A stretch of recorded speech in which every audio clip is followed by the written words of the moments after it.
Fluttershy Once in Your Shirt by Natural Born Derpy. That one weird cowboy friend. By the time I return to my warm basket of laundry, I can already tell it's been tampered with. A few miscellaneous socks are lying on the carpet, as are a pair of jeans and some dishcloths. And less than 6 feet away from all that is Fluttershy, currently clad in my mostly black Guns N' Roses Appetite for Destruction shirt, standing before my full-length mirror.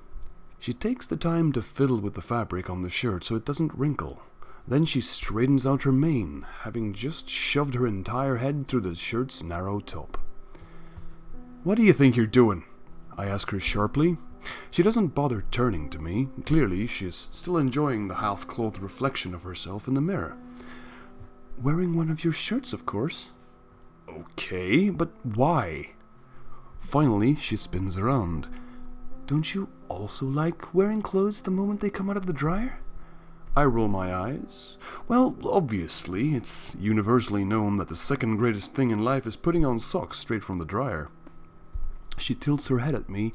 "So, what's the first greatest thing?" "When it happens, you'll know." Something a tad more pressing comes to mind. "How did you even get in here so fast? I must have only been in the other room for less than a minute." Fluttershy blushes as she glances away, hiding half her face behind her mane. You left one of your windows unlocked? You really should be more careful about leaving things unlocked around here." I shake my head. "No, I didn't." "Are you sure, Anon? Like, really sure? Maybe someone broke it earlier." "You broke one of my..." I start, about to get loud when I shut my trap. "Why do you keep calling me that? It's not how you pronounce my name in the slightest." She furrows her brows. "It's not?" "No, for the last damn time, it's Anthony. That's what I've been telling each and every one of you ponies since the day I arrived here." Fluttershy sinks her rump into the floor, my shirt falling to her hooves as she does. Okay then. From this day forward, I shall call you Anthony." I sigh. "No, it's just Anthony, okay?" "Okay." She tries again. "Anthony. Is that close?" "Yes, you finally got it." That makes her smile for some reason. "Does that mean you'll let me wear your shirt around town today?" "Why would you want to do that? Do you even listen to Guns N' Roses?" Fluttershy gasps. "You can listen to Roses? Really? And here I had no idea. If I'm being honest, I've only been sniffing them up until now." She pauses to contemplate. "Although I don't think I'd want to hear what any guns have to say. They all seem to have the same thing. Bang, bing, boom, pachoo. Always so loud and abrasive." "What type of guns have you been listening to?" I ponder, before I add, "You do realize Guns N' Roses is a rock band, right?" "A rock band?" she questions in a hushed tone. "Like music made by rocks? Oh, Maud will be so happy once I tell her about them. Think she'd like a shirt like this one for Hearth-Warming Eve?" I become oddly tempted to get her take on heavy metal music, but I decide to cut the matter at hand, namely, the shirt on the yellow Pegasus's back. "Look, Fluttershy, I have to ask." I begin gamely enough.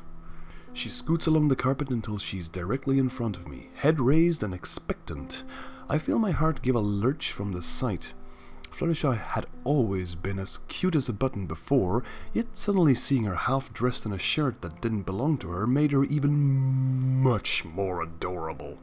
Like a cat wearing tiny mittens, or a dog trapped inside a homemade Christmas sweater.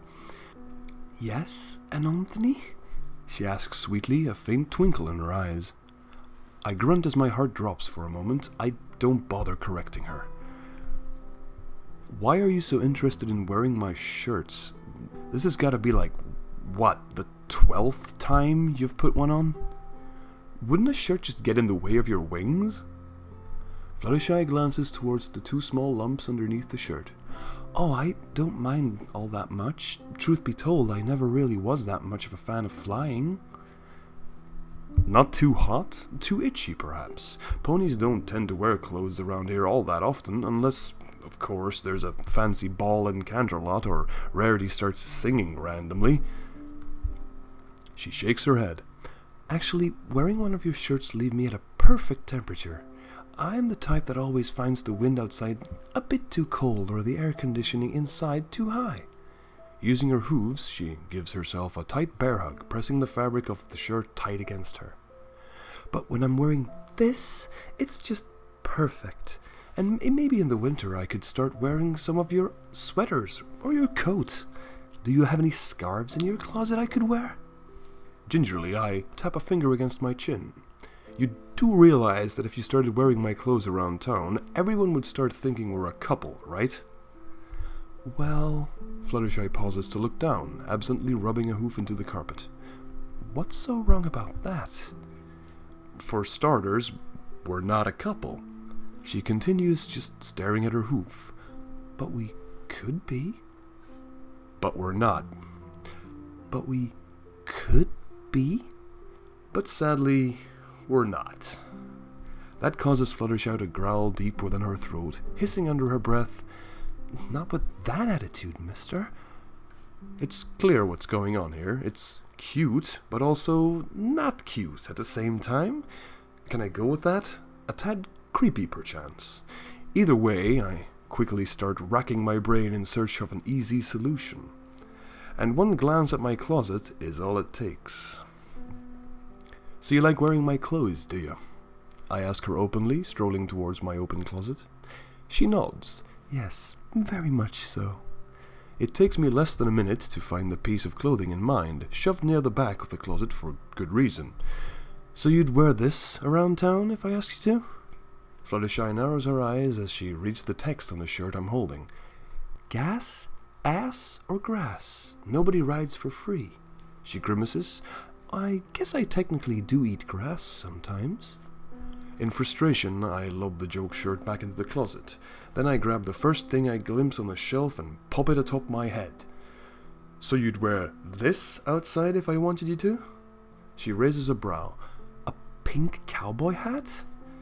I tip the garish hat in her direction. I got it as a gift from my weird cowboy friend back on Earth. That makes her smile goofily. We all have that one weird cowboy friend, don't we? I toss the hat like a frisbee atop the other terrible shirt before taking a knee beside her, placing a delicate hand on her shoulder. So, you'd have worn both of those if I asked you to? Lightly, Fluttershy pulls at the Guns N' Roses shirt she has on. If you didn't want me to wear this one for some reason, I would have. Although I must say I like this one a whole lot more. She giggles to herself. Skull faces wearing top hats? Eating destruction? It's like Discord put this shirt together. Her last little laugh is enough to break my insides into fragments. So, steeling myself as best I can, I give her shoulder a quick pat. Alright, Fluttershy, here's the deal. You can borrow a total of 1 of my shirts a day, as long as you have my permission, but it must come back in the exact condition it left this place. Fluttershy brings up 2 hooves to her face to gasp. What about sweaters or socks?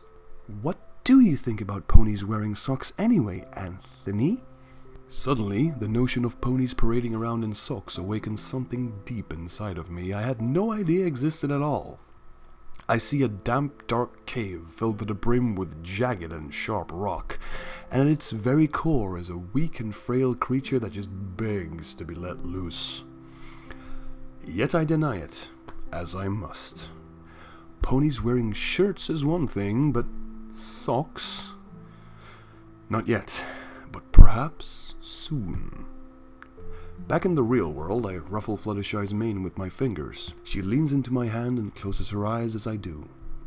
Let's see how you handle shirts first. You bring enough of these back in one piece, and I'll see what I can do. She surprises me with a hug, wrapping as much of her little body around mine as she can. In response, I pat her on the back in the most brother-sister way I can, until she lets go. Thanks, Anon, she says happily, before flinching. I mean Anthony. Anthony.